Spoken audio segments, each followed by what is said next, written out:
أعوذ بالله من الشيطان الرجيم بسم الله الرحمن الرحيم السلام عليكم ورحمة الله تعالى وبركاته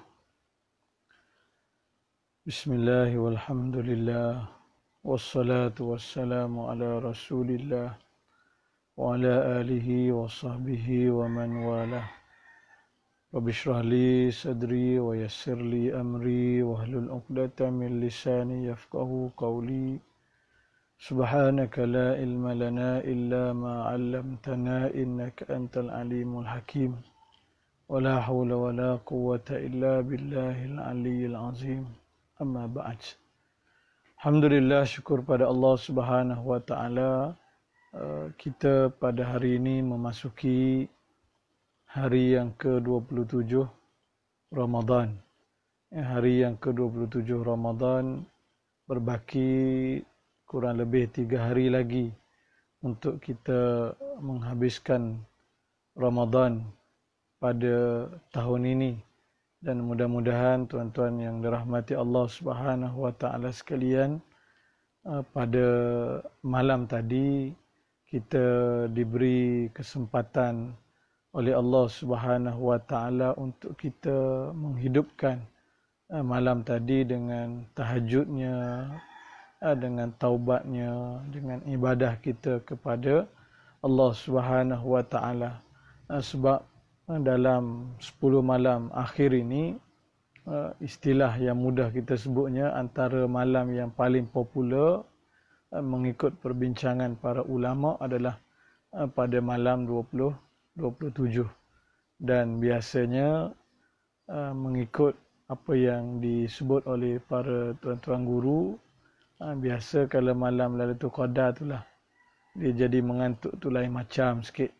Walaupun mudah-mudahan kita diberi peluang dan kesempatan oleh Allah Subhanahu wa taala. Tuan-tuan, sahabat-sahabat yang dirahmati Allah Subhanahu wa taala sekalian, insya-Allah pada pagi ini kita sambung pada kita memasuki surah Al-Ghasyiyah. Kita memasuki surah Al-Ghasyiyah, surah yang keempat yang terkandung dalam kitab kecil yang saya baca sepanjang Ramadan pada kali ini. Dan kita berbaki termasuk hari ini ada 4 hari lagi insya-Allah kita cuba susun dan aturkan untuk kita dapat habiskan perbincangan surah Al-Ghasyiyah ini dalam masa yang sepatutnya, insya-Allah. Baik. Untuk pagi ini, tuan-tuan sahabat-sahabat yang dirahmati Allah Subhanahu wa taala sekalian, kita ambil ayat yang pertama hingga ayat yang ke-7. Cuma seperti kebiasaan pesanan saya, tuan-tuan sahabat-sahabat sekalian, ialah untuk kita lakukan amalan yang simple tapi ada pahala di sisi Allah Subhanahu wa taala, iaitu untuk kita tekan butang share. Tekan butang share. Mungkin di kalangan tuan-tuan tak berkesempatan untuk mengikuti siri tazkirah ini sepenuhnya, tetapi dengan asbab kita tekan butang share, ada kawan-kawan kita yang dapat mengikuti tazkirah ini, maka mudah-mudahan kita ada ganjaran pahala daripada Allah Subhanahu wa taala. Benda simple tapi ada pahala. Apa dia? Kita tekan butang share. Saya juga tadi pun tuan-tuan sebelum memulakan tazkirah pada pagi ini sempat juga tekan butang share untuk program ilmu anjuran Seriti Al-Mustaqim Gombak. Dan biasanya begitu. Malam tadi pun beberapa program yang kita cuba untuk dapatkan pahala dari sudut kita berkongsi perkara-perkara kebaikan. Ini benda yang simple tapi ada pahala di sisi Allah Subhanahu wa taala. Baik. Allah Subhanahu wa taala berfirman, a'udzubillahi minasyaitonir rajim, dalam surah Al-Ghasyiyah. Hal ataka hadisul ghasyiyah wujuhun yawma idzin khashi'ah 'amilatun nasibah tasla naran hamiyah تسقى من عين آنية ليس لهم طعام إلا من ضريع لا يسمن ولا يغني من جوع وجوع لا يسمن ولا يغني من جوع. Sadaqallahul azim. Sudah datangkah kepadamu berita tentang hari pembalasan atau tentang huru-hara kiamat? Banyak muka pada hari itu tunduk dalam keadaan terhina, tunduk kehinaan. Kerana bekerja keras lagi kepayahan. Mereka memasuki api yang sangat panas, yakni api neraka. Diberi minum dengan air juga dari sumber yang sangat panas. Tidak ada makanan bagi mereka, melainkan dari pohon yang berduri. Dan yang tidak menggemukkan dan tidak pula dapat menghilangkan lapar.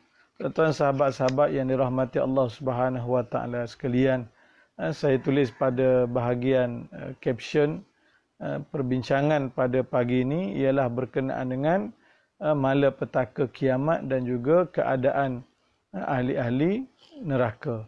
Pada ayat yang pertama Allah Taala sebut tentang kiamat adalah bentuk pertanyaan, bukan pengkisahan bagaimana berlakunya kiamat seperti dalam surah-surah yang telah kita bincang sebelum daripada ini. Tetapi Allah menyebutkan kiamat dalam bentuk pertanyaan. Lepas ayat pertama berbentuk pertanyaan itu, maka Allah Ta'ala paparkan tentang keadaan ahli neraka dengan Allah sebut wujuhun yawma izin khasyi'ah. Kemudian habis ayat yang ke-7 nanti pagi besok insya-Allah kita akan lihat pula tentang ahli syurga, wujuhun yauma izin naimah. Wujuhun yauma izin naimah. Baik. Tuan-tuan sahabat-sahabat yang dirahmati Allah Subhanahu wa taala sekalian, menariknya dalam surah Al-Ghasyiyah ini saya sempat melihat dalam tafsir Al-Munir bagaimana disebut kelebihan surah.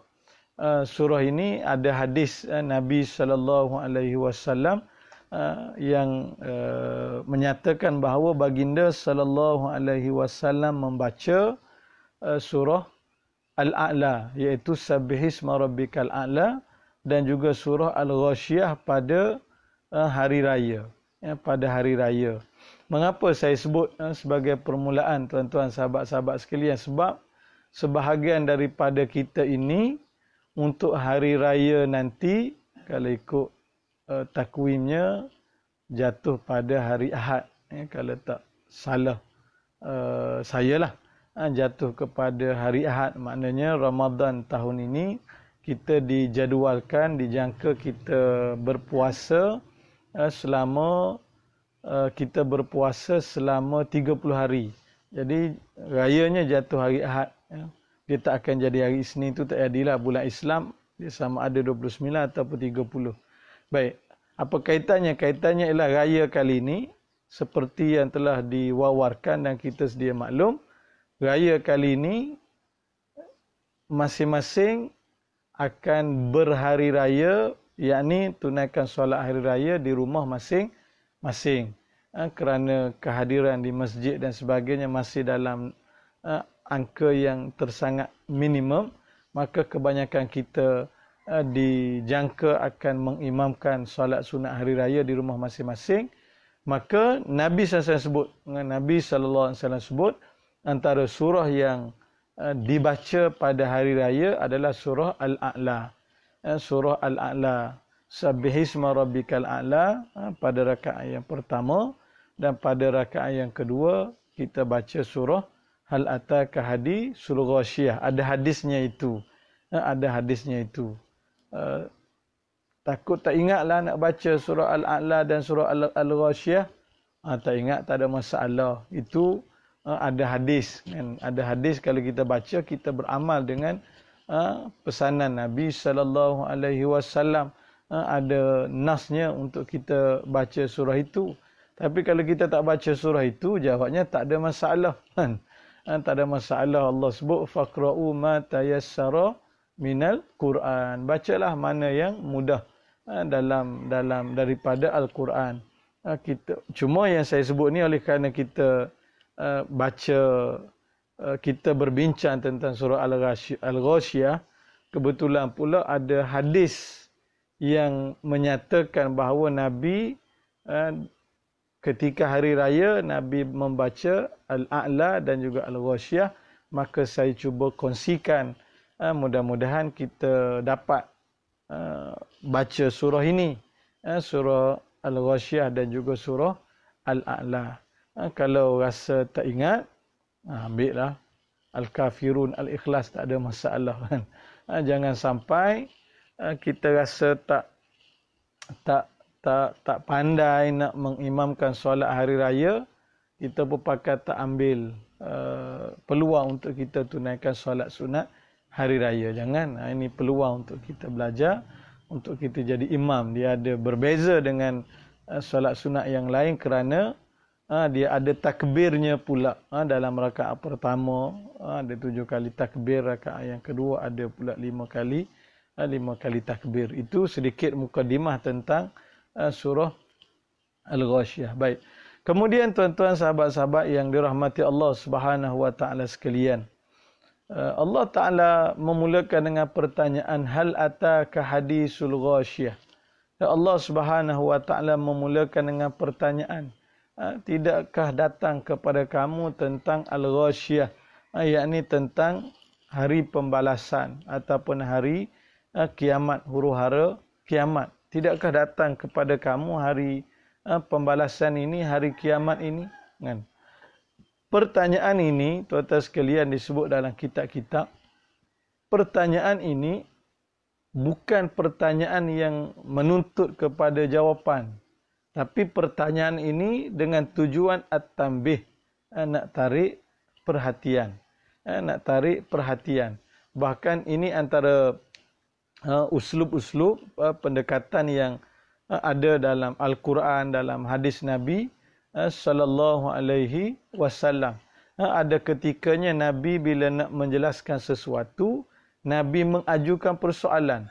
Nabi ajukan persoalan bukan dengan tujuan Nabi nak dapatkan jawapan daripada sahabat-sahabat, tapi Nabi ajukan persoalan dengan tujuan nak tarik perhatian. Contoh, Nabi tanya kepada sahabat, atadruna manil muflis? Apakah kamu tahu siapakah golongan muflis itu? Nabi tanya. Nabi tanya bukan nak kepada jawapan daripada sahabat, sebab jawapan tu dah ada pada Rasulullah. Tapi Nabi tanya itu dengan tujuan nak menarik perhatian. Nak menarik perhatian supaya sahabat dia pun beri perhatian kepada persoalan daripada Rasulullah SAW. Jadi ayat ini juga Allah mulakan hal ataka hadisul ghasyiyah, bukannya suatu soalan yang memerlukan jawapan biasa begitu, tetapi suatu soalan dengan tujuan nak menarik perhatian untuk melihat apa yang nak diberikan paparan dan juga gambaran oleh Allah Subhanahu wa taala. Maka Allah Taala datangkan dalam bentuk yang seperti itu. Tuan-tuan yang dirahmati Allah Subhanahu wa taala sekalian, juga disebutkan tentang soalan-soalan yang seperti ini. Bagaimana tuan-tuan yang dirahmati Allah Taala sekalian, almarhum tuan guru saya tertinggal sikit tadi nak sebut tentang pesanan almarhum tuan guru supaya kita mempopularkan perkara-perkara yang seperti ini. Perkara-perkara yang berbentuk kedatangan kiamat, perkara yang berbentuk syurga, perkara yang berbentuk neraka, ini perlu kita popularkan dalam kehidupan kita. Popularkan dalam maksud apa sahaja yang kita buat, kita ingat akhirat. Apa sahaja yang kita buat, ingat akhirat. Apa sahaja yang kita buat, kita ingat akhirat. Sebab tu saya mengajak tuan-tuan sekalian, kalau tuan-tuan ada kesempatan, kita boleh scroll balik, kan? Kita boleh tengok balik ucapan-ucapan almarhum tuan guru, kan? Almarhum tuan guru ni Aziz, kan? dalam apa function, apa majlis sekalipun, tidak lari daripada mengingatkan manusia akan akhirat. Kan? Kadang setengah-setengah orang ni bila bercakap, sejam bercakap, nak kait akhirat tu tak ada. Kan? Sejam bercakap tu nak dengar ayat Quran, tak ada. Nak dengar hadis, tak ada. Nak dengar cerita akhirat, tak ada. Tetapi almarhum Tuan Guru, tuan-tuan bukalah YouTube. Kan? Kita boleh lihat ceramah-ceramah almarhum Tuan Guru dalam apa majlis pun. Dan bila jadi menteri besar ni tuan-tuan, kerjanya bukan ceramah di masjid saja. Bukan kerjanya ceramah di surau saja, tidak. Tapi bila dah jadi menteri besar, maka tugasnya adalah ke sana ke sini. Merasmikan majlis tu, merasmikan majlis ini, menghadiri program itu, menghadiri program ini. Dan tuan-tuan cuba lihat, dalam apapun majlis, apapun function yang dihadiri, kalau almarhum Tuan Guru bagi ucapan, mesti nombor satu Tuan Guru akan memulakan dengan ayat Al-Quran. Kemudian mesti Tuan Guru akan kaitkan dengan soal syurga, soal neraka. Maka sebab itu almarhum Tuan Guru dalam kuliahnya, dalam menghuraikan tentang surah ini sebagai mukadimah, mengajak untuk kita mempopularkan, makna membiasakan untuk ingat kepada hari akhirat, ingat tentang syurga, ingat tentang neraka, kerana inilah yang mampu mengawal kehidupan kita.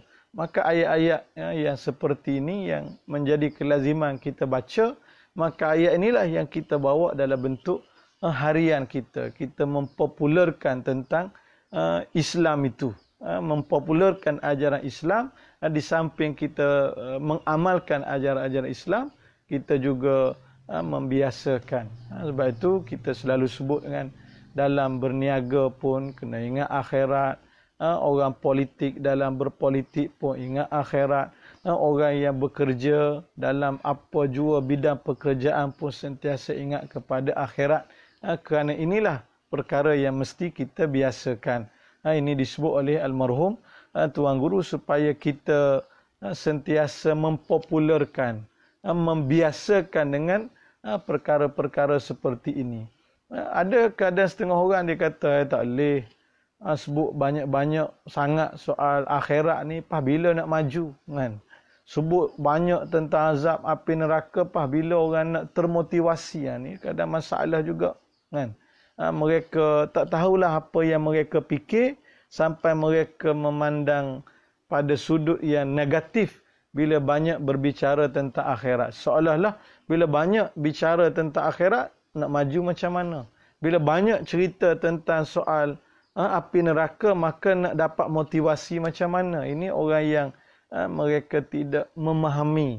Kita bukan nak menjadikan manusia dia jadi semakin jauh daripada Allah. Tapi kita nak silakan. Nak maju silakan, tak ada masalah. Tapi maju kita ini yang menjadikan kita selamat di hari akhirat. Tak ada masalah. Kenapa diperingatkan soal neraka? Supaya kita sentiasa beringat. Kita sentiasa berwaspada supaya setiap jejak langkah kita ini, kita terselamat daripada azab api neraka. Sebab itu kalau kita lihat tuan-tuan sekalian seperti mana yang kita telah sebutkan sebelum daripada ini, kan, soal neraka dan syurga ini, manusia dia bukannya duduk termenung nak pergi syurga ke nak pergi neraka. Kan? Macam orang hari ni dia boleh buat decision.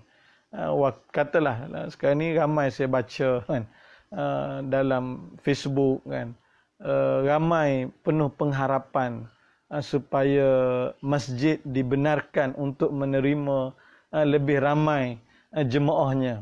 Kerana bila mungkin tuan-tuan pun ada pengalaman seperti saya juga kan, bila kita pergi ke pasaraya ke, kita pergi ke pasar ke, kita lihat orang ramai kan, orang ramai. Walaupun dalam keadaan tak ada bazar Ramadan, walaupun ada kedai-kedai kecil, penjaja kecil, tapi kita lihat orang ramai. Lalu mari kan. Sini boleh ramai, masjid tak boleh. Sini boleh ramai, masjid tak boleh. Mana nak sebutnya, bagaimana menjadi keinginan saya, keinginan tuan-tuan juga ialah untuk menanti detik bila dapat green light untuk kita menuju ke masjid. Maka atas dunia kita yang buat pilihan. Nak pergi masjid kan, nak pergi ke pasar. Nak pergi pasar kan, nak pergi masjid. Kita yang buat pilihan. Akhirat bukan kita buat pilihan. Syurga, neraka. Syurga dak. Akhirat, hari pembalasan. Dan orang yang layak berada dalam syurga, Allah Ta'ala akan masukkan dalam syurga, diselamatkan daripada api neraka, dan Allah Ta'ala akan lalukan manusia dengan neraka dulu. Allah Ta'ala akan lalukan manusia dengan neraka. Orang yang ahli syurga, Allah akan, istilahnya ialah yang kita selalu dengar, melintas titian sirat seperti kilat. Bagaimana lajunya mereka. Maka sebab itulah kita kena membiasakan menyebut tentang akhirat, membiasakan menyebut syurga, membiasakan menyebut tentang neraka. Ada ingat waktu zaman saya sekolah rendah rasanya, kan ada seorang tua kat kawasan kampung, waktu duk tolong ayah berkebun, duk sembang lah, standard lah cara orang tua dia sembang kat kampung. Dia kata, Allah nak pergi ke surau pun, kata dia tak ada benda lain, duk bincang bab syurga neraka, tak ada topik lain. Dia jadikan alasan di surau duk bincang bab syurga neraka, menyebabkan dia tak nak pergi. Dia kata tak ada tajuk lain, duk bincang syurga neraka. Jadi dia tak nak pergi ke surau. Itu ada waktu, ingat lagi zaman-zaman sekolah rendah kalau tak silap, waktu tolong ayah di kebun. Kata ada jugalah orang tua begini kan. Patutnya orang tua lah lagi kerap pergi masjid dan sebagainya kan. Baik. Jadi itu yang dipesan oleh almarhum tuan guru, supaya tuan-tuan sekalian kita mempopularkan, membiasakan menyebut soal akhirat, menyebut soal syurga, menyebut soal neraka, bukan dengan tujuan untuk kita jadi down, jadi dismotivate, tidak, tapi dengan tujuan untuk kita lebih berwaspada, kita lebih beringat supaya akhirat kita selamat. Itu tujuan dia. Baik.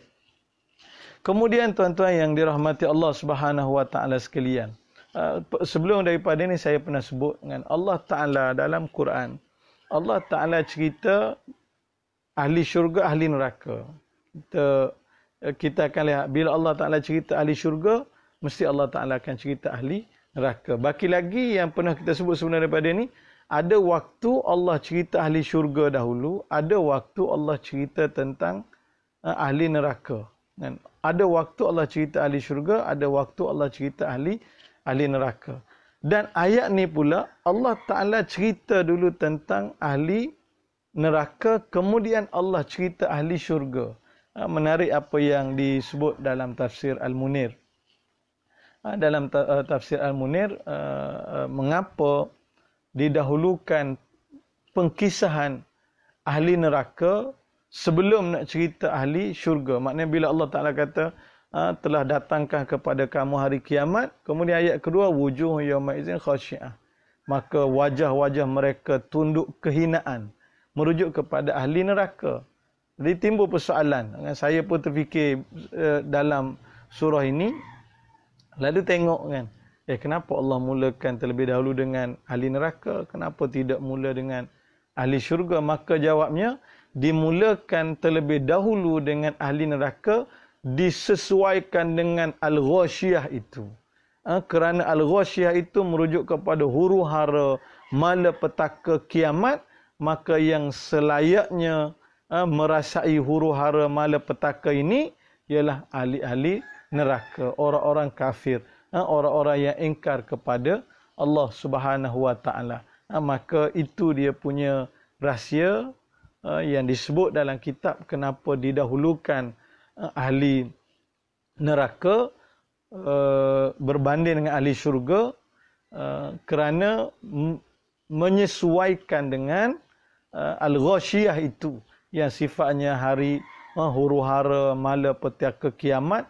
Maka kedahsyatan kiamat yang patut rasa terlebih dahulu adalah golongan ahli neraka. Kerana waktu hidup atas dunia, mereka ini mengingkarinya. Mereka ini mendustakan mendustakannya. Baik, tuan-tuan sahabat-sahabat yang dirahmati Allah Subhanahu wa taala sekalian.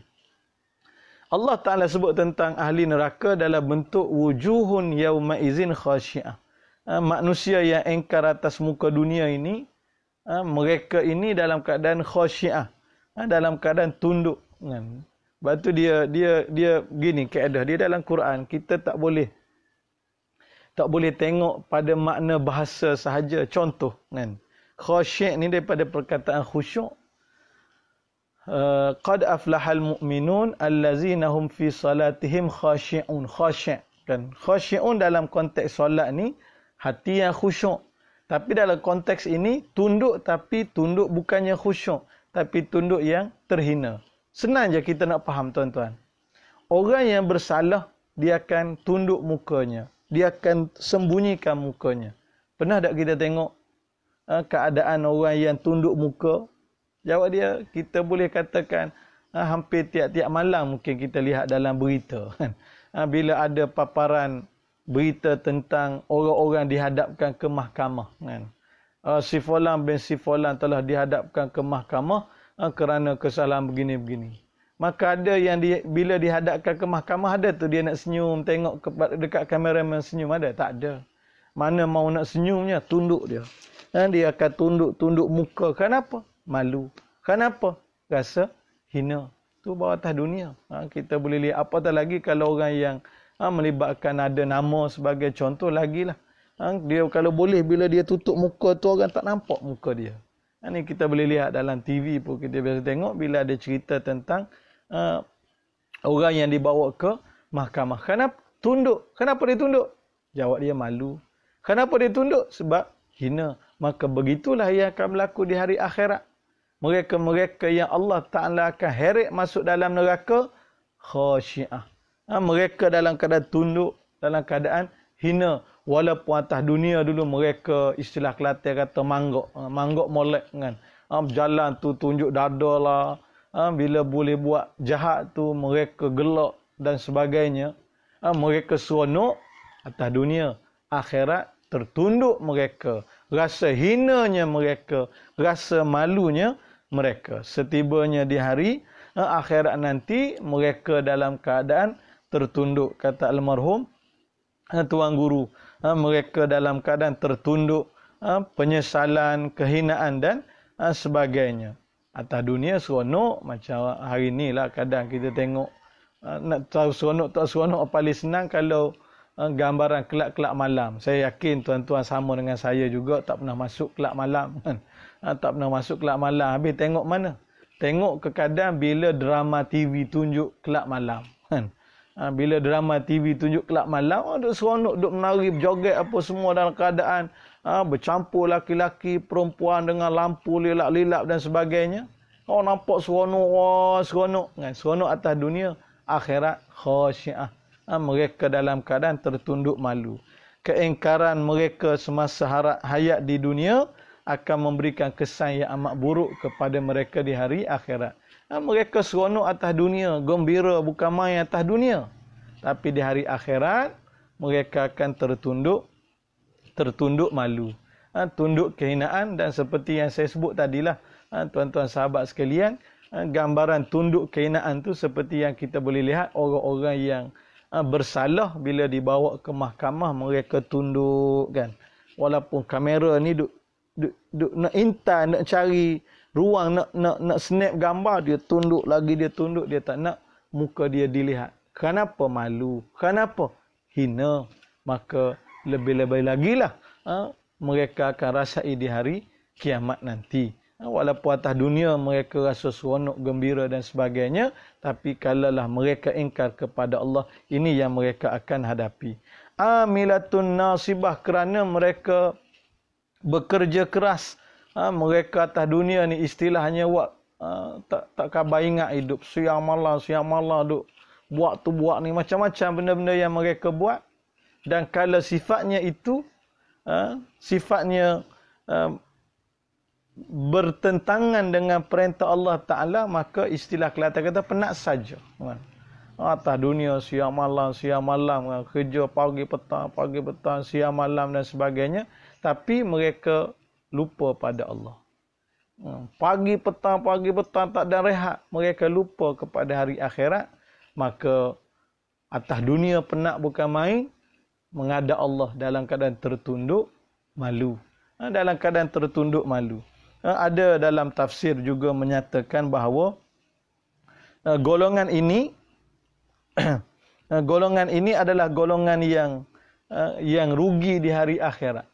Maknanya atas dunia ni amilah kan. Atas dunia ni mereka istilahnya kerja kuat kan, tapi mereka rugi di hari akhirat nanti. Disebut dalam tafsir ayat ini merujuk kepada golongan-golongan yang atas dunianya kan, atas dunianya dia buat ibadat juga kan, tapi ibadat dia tu sia-sia. Merujuk kepada golongan para rahib sebagai contoh. Mereka duduk di dia panggil apa, di gereja-gereja ke, di biara-biara, sampai ada yang tak berkahwin. Mereka habiskan masa untuk agama mereka dan sebagainya. Sudahnya akhirat mereka rugi. Amilah mereka penat atas dunia kan. Mereka penat atas dunia tapi rugi. Dijelaskan dalam surah Al-Kahfi, kata Allah, "Qul hal nunabbi'ukum bil akhsarina a'mala allazina dhalla sa'yuhum fil hayatid dunya wa hum yahsabuna annahum yuhsinuna sun'a." Katakanlah, hal nunabbi'ukum bil akhsarina a'mala, apakah kamu mahu untuk kami khabarkan kepada kamu orang yang rugi amalannya kan? Orang yang paling rugi amalannya. Apa dia? Mereka yang dhalla sa'yuhum fil hayatid dunya.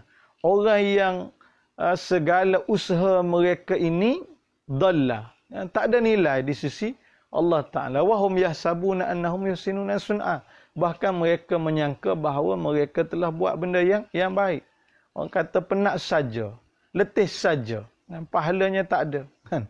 Macam kita hari ni lah kan, dalam kita Ramadan ni, Nabi sebut berapa ramai orang yang puasa tapi pahala tak ada. Kam min sa'imin laisa lahu min siyami illa al-ju' wal 'atash. Kamu mana orang puasa dia tak dapat apa-apa pahala daripada puasanya melainkan lapar dan dahaga. Lapar dan dahaga. Buat apa kan? Maknanya yang kita nak adalah pahala. Apatah lagi kalaulah golongan-golongan yang menghabiskan masa dengan penat lelah atas dunianya, tiba-tiba di hari akhirat langsung tidak diterima. Allah Ta'ala nak sebut mereka ini atas dunia bukan duduk saja kan. Amilatun nasibah. Mereka atas dunia ni mereka berusaha, mereka bekerja kan. Makna berpenat lelah mereka ini kan. Berpenat lelah mereka ni atas dunia. Tapi akhirat mereka tak dapat apa-apa kan. Bahkan apa yang mereka dapat adalah tasla naran hamiyah. Mereka akan memasuki api yang sangat panas. Api yang sangat panas kan. Tuan-tuan, kita dah sebut sebelum daripada ini bagaimana Allah Ta'ala sebut tentang neraka ni. Allah Ta'ala sebut orang ni sendiri akan berjalan masuk menuju ke dalam neraka. Dalam ayat surah yang sebelum ni kita sebut la yaslaha illal ashqa. Dia akan masuk neraka orang ni kan. Ni pun Allah Ta'ala sebut tasla naran. Dia sendiri akan masuk neraka. Dengan sebab apa? Dengan sebab perbuatan jahat dia. Dengan sebab engkarnya kepada Allah Subhanahu Wa Ta'ala. Kata almarhum Tuan Guru, sudahlah penat mereka bekerja, mengejar harta. Penat duk kejar, cari duit, cari harta. Tetapi akhirat kelak mereka masuk neraka. Sudahlah penat lelah di dunia. Akhirat kelak masuk neraka. Maka apa untungnya manusia seperti ini? Untuk kok mana? Atas dunia penat bukan main. Penat bukan main atas dunia. Sebab itulah kita tuan-tuan, apa yang penting adalah kita cari akhirat. Kita cari akhirat. Biarlah kita, kalau Allah Ta'ala bagi kesenangan atas dunia, Allah bagi kesenangan, maka alhamdulillah kita syukuri. Tapi kalaulah kita tidak berapa senang mana, kita juga syukur kepada Allah. Kalau tuan-tuan belum baca tulisan almarhum, almarhum pula dah. Tuan-tuan baca tulisan Al-Fadhil Tuan Guru Haji Hadi semalam. Tentang dia sebut Ain Jalut, dengan pengajaran Ain Jalut, kisah. Sangat menarik bagaimana dipaparkan dalam kisah itu tentang Nabi sebut kepada sahabat-sahabat. Kata Nabi, demi Allah, aku tidak bimbang keadaan kamu yang susah hari ini. Tetapi aku bimbang kamu mendapat habuan dunia, antum sata alaikumud dunia. Kamu dapat habuan dunia menyebabkan kamu jadi hanyut. Kamu jadi hanyut, kamu jadi leka, menyebabkan kamu semakin jauh daripada Allah Subhanahu wa taala. Kadang-kadang kita tak sedar, kita duk kejar keseronokan, nak seronok, tapi Nabi memberikan teguran kepada sahabat. Kata Nabi, aku tak bimbang keadaan kamu susah lah ni. Yang aku bimbang kalau kamu kaya, tu yang aku bimbang. Aku takut kamu akan jadi lalai. Tengok ini. Sebab tu hidup kita ni, kalau kita duk kejar sangat kesenangan duniawi, apa kesudahannya? Sebab tu kita kejar akhirat. Bukan kita tolak dunia ni. Kita carilah dunia. Tapi bukanlah sampai siang malam sampai kita tinggalkan Allah Subhanahu wa taala, tak peduli soal ibadat dan sebagainya. Jangan. Kalau kita dapat keuntungan dunia, akhirat untung, alhamdulillah. Yang kita tak naknya atas dunia ni bukan main, penat, lelah, susah dan sebagainya, akhirat dapat kerugian. Ini yang kita tidak mahu. Apa untungnya manusia yang seperti ini? Mereka sibuk, penat, lelah, bekerja, cari harta siang malam, tapi mereka lupa akhirat. Mereka dapat harta atas dunia, tapi bila sampai akhirat, mereka rugi. Maka pandai-pandailah kita jaga hati, panca indera dan kelakuan, semasa jasad bersatu dengan ruh, semasa hidup, agar tidak tergolong dalam kalangan mereka yang rugi di dunia, rugi di hari akhirat. Apa yang mereka, hidangan mereka dalam neraka nanti, kata Allah, tusqa min ainin aniyah. Mereka diberi minum daripada sumber air yang sangat panas. Kita dah pernah sebut dalam surah An-Naba, kata silap sebelum daripada ini. Dahlah panas neraka tu mengharapkan adanya minuman. Mari pula minuman yang panas mendidih. Kemudian makanan pula tidak ada. Laisa lahum ta'amun illa min dari'. Dalam keadaan nak minum, minuman pula panas mendidih. Bahkan kita sebut dalam ayat yang lain, daripada nanah yang disediakan untuk dia minum, air yang panas menggelegak. Makanan pula daripada dari'. Dari' ini merujuk kepada buah yang berduri. Buah yang berduri dengan tak sedapnya, dengan berdurinya. Bila makan tu pula habis, rosak habis organ-organ dalaman. Hidangan kepada ahli-ahli neraka. La yusminu wa la yughni min ju', yang tentunya makanan yang mereka dapat di hari akhirat tidak sekali-kali memberikan kekenyangan kepada mereka. Bahkan makanan minuman yang mereka dapat tidak lain tidak bukan menambahkan kesengsaraan, menambahkan azab untuk mereka sesuai dengan apa yang telah mereka lakukan atas dunia ini. Wallahu ta'ala alam, tuan-tuan sekalian, atas kebersamaan kita pada pagi ini. Saya sebutkan sekali lagi, di awal tadi saya dah sebut, kebetulan ada sahabat-sahabat yang baru bersama. Saya sebutkan awal tadi, bagi tuan-tuan yang akan jadi imam untuk Aidil Fitri nanti, di sana ada hadis Nabi SAW untuk kalau duk fikir nak baca surah apa, jadi Nabi sebut antara surah yang boleh dibaca untuk hari raya nanti adalah surah Al-A'la dan juga surah Al-Ghashiyah. Rakaat pertama Al-A'la, rakaat kedua Al-Ghashiyah. Dan tu ada hadisnya. Jadi kita boleh baca surah itulah untuk kita mengimamkan. Selalunya tak berpeluang untuk jadi imam. Sebab dah ada imam rasmi dah di masjid di surau. Jadi kali ni oleh kerana kita masing-masing pakat jadi imam, kita boleh baca surah ini. Kalau tak ingat surah ini, bacalah mana-mana surah yang mudah bagi kita. Wallahu alam tuan-tuan. Terima kasih semua. Kita jumpa pada pagi besok untuk kita lihat pula tentang keadaan ahli-ahli syurga. Wujuhun yauma izin na'imah. Ni golongan yang Allah Taala berikan ganjaran syurga. Kita akan lihat pada pagi besok insya-Allah. Wallahu alam.